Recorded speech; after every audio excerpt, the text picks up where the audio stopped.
A national organization is on a mission to make sure every child has a warm blanket.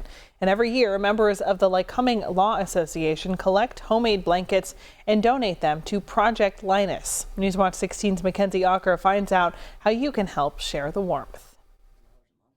Homemade blankets of all shapes and sizes can be found on tables inside the Lycoming Law Association office.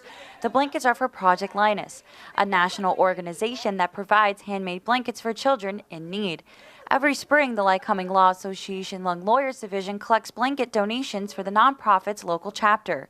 The blankets are then given out to area children who are going through a tough time. Whether it's they're in the court advocate system or if they're at the hospital for long periods of time, just really any traumatic events and they might need a hug. That's kind of their saying is any kid that needs a hug or a blanket can go home and get one from Project Linus. Stephanie Wallach, Lycoming Law Association Young Lawyers Division co-chair, says every year they collect about 50 homemade blankets. We're really grateful for the people who have donated their time and materials to this project.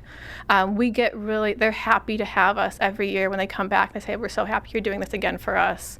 And we see it as a really positive way to give back to our community because you don't always see what's going on in court. When May rolls around, members of the Young Lawyers Division get together for an hour or so to put together no-sew blankets for the project. Especially since Joanne's closed, it's really nice just to have, the donations from the young lawyers who bring blanket making kits themselves to do the project. That way, we can still keep this going and it's nice and sustainable. Gabrielle Talk, a lawyer at North Penn Legal Services, tells us she's extremely grateful for the donations they receive from community members and local law firms. Especially for our lawyers in the area that like to do pro bono work and that like to engage in the community, we're always looking for opportunities to give back and to do things that support the local residents. The Young Lawyers Division is still taking donations for Project Linus.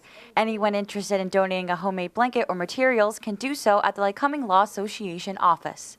Mackenzie Aucker, Newswatch 16, Williamsport.